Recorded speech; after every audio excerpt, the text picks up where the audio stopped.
자, 이번에는 저희가 또 전문가 연결을 해보겠습니다. 경일대학교 소방방재학과 공화성 교수 연결되어 있습니다. 나와 계십니까? 네, 공화성입니다. 네, 교수님. 참고로 자, 오늘 화재 굉장히 크게 발생을 했는데요. 현재까지 교수님께서 보실 때 이 현재까지의 화재 상황 어떻게 좀 보셨는지부터 정리를 해보겠습니다. 네. 일단은 대응 1단계를 먼저 발령을 했다가 네네.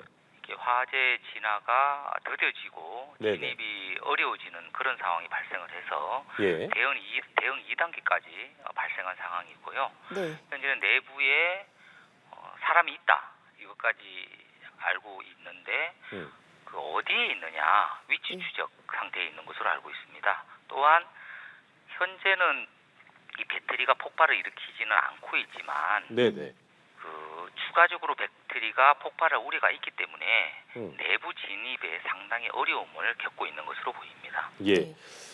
아까 이제 그 교수님께서 말씀하셨던 부분이 뭐였냐면 폭발과 폭주의 개념이 있는데 이게 이제 어떤 다이너마이트라든가 큰 어떤 폭발력을 보이는 에너지 분출력을 보이는 그런 물질과는 다른 개념이어서 이제 물론 위험하지 않은 건 아니지만 그런 큰 폭발의 우려는 그래도 좀 덜하다는 말씀을 해주셨었는데 이 부분은 저희가 어떻게 바라봐야겠습니까? 네. 근데 리튬 전지 자체가 예.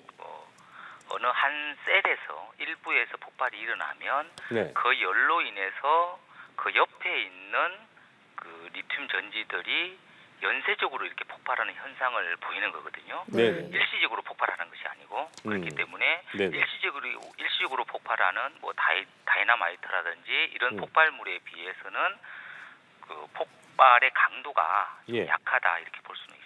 그렇군요. 이게 연쇄적으로 폭발한다라고 말씀을 좀 해주셨는데 지금 리튬 배터리가 보면은 이제 공장 내부에 35,000개 정도 보관이 되어 있는 상황이잖아요. 예. 리튬을 다루는 공장이다 보니까 소방대원들도 쉽게 이제 진화 작업에 어려움을 겪고 있는 것으로 확인이 되고 있는 상황인데 교수님이 보시기에는 지금 상황에서 좀 막 큰 폭발은 아니더라도 조그마한 폭발이라도 좀 우려를 해볼 상황이라고 볼 수 있을까요?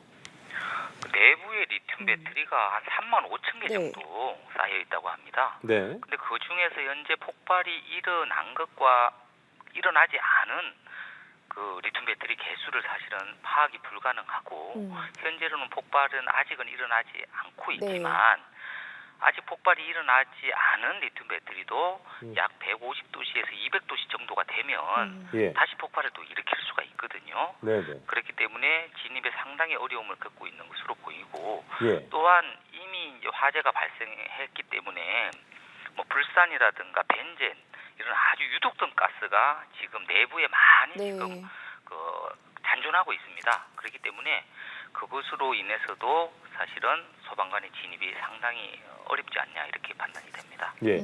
보니까 이제 그 리튬 배터리라는 것이 저희가 앞서서도 짚어봤습니다만 금속성 물질이어서 교수님도 짚어주셨었고 물로 진화할 수가 없잖아요. 그래서 이제 보니까 다른 방법으로는 마른 모래나 뭐 팽창 질소 같은 것도 이제 소방 당국이 준비하고 있는 것 같지만 이게 사실 이 부분은 이제 내부에 진입을 해야 모래를 뿌린다든가 적용을 할 수 있는 부분인 거죠.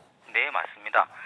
팽창 마른 모래라든지 팽창 질석, 팽창 진주암 등을 사용할 수 있는데요. 예.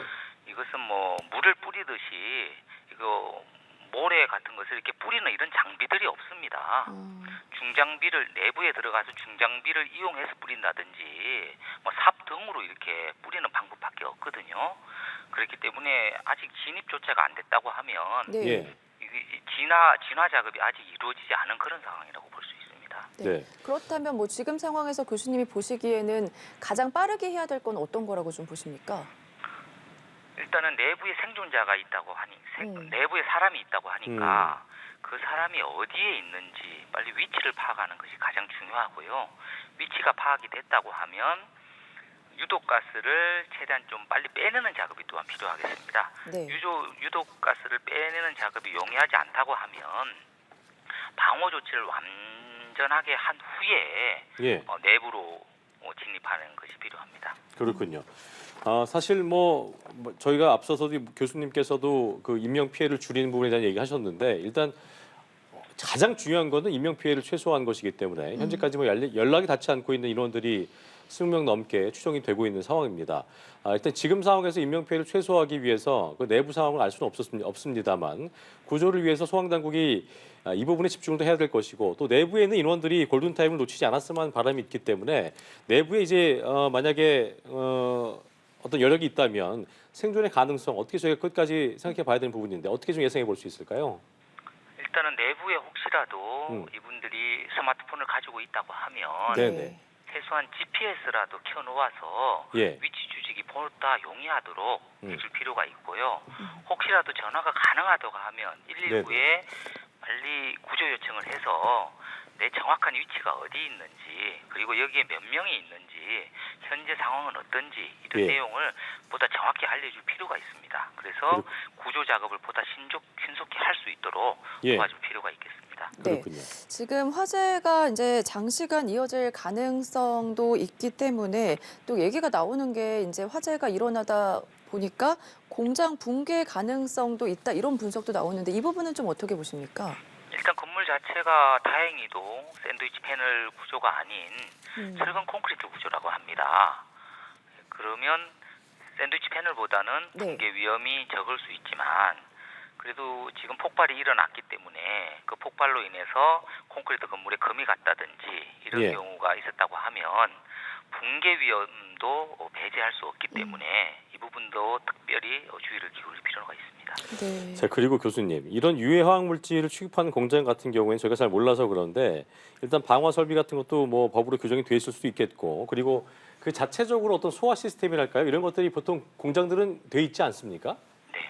일반 공장들에는 뭐 스프링클러 설비라든지 소화기라든지 이런 시설이 갖추어져 있지만 이번 같은 그 리튬 전지를 생산하는 공장 같은 경우는 예.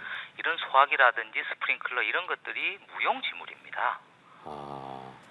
아까 그래서 말씀하신 것처럼 물에 닿으면은 뭐 물로 끌 수 있는 게 아니기 때문에 네, 물에 닿으면 오히려 그 가연성 가스인 수소가 발생이 되기 때문에 오히려 화재를 더 키울 우려가 있습니다.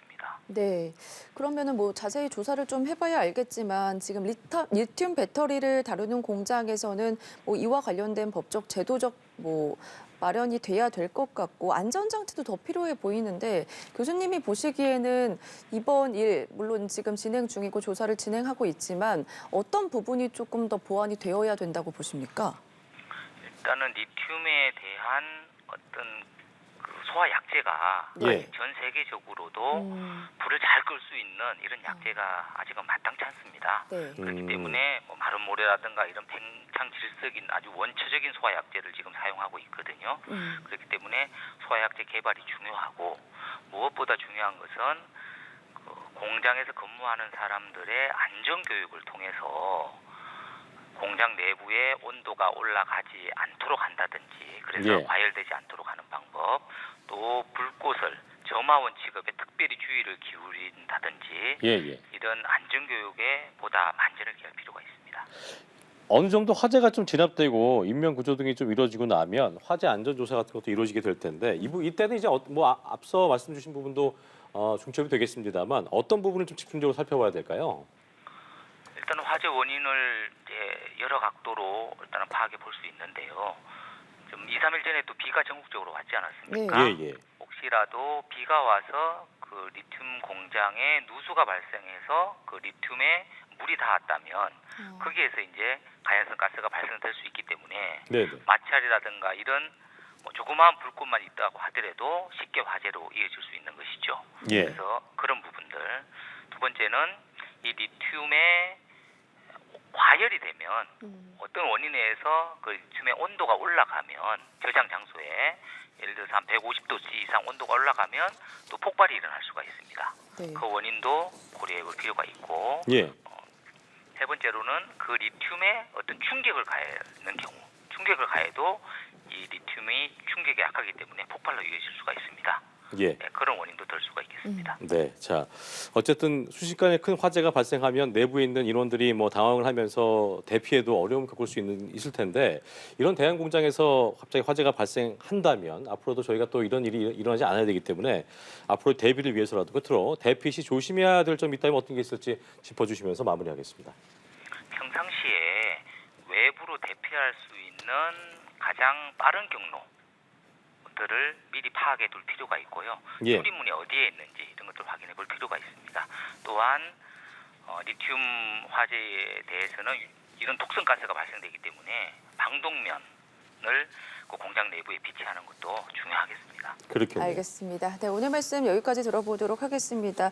공화성 소방방재학과 교수와 이야기 나눠봤습니다. 고맙습니다. 고맙습니다.